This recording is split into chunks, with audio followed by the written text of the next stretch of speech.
O aranıyor. Aranıyor mu? Ha. İşte bizimki ya. Şu anda normalde gidecek de biraz çukurda kaldığı için hala tam göremedi. Aranıyor. Ya son için şey demiyor. Hı? Kasları falan geçmez.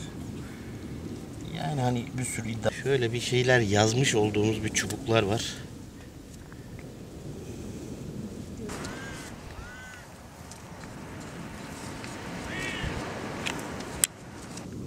Kolum videoya giriyorsa sorun mudur? Ben devam edeyim mi?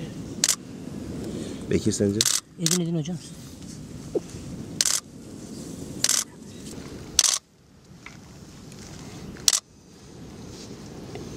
Onu çıkarsa.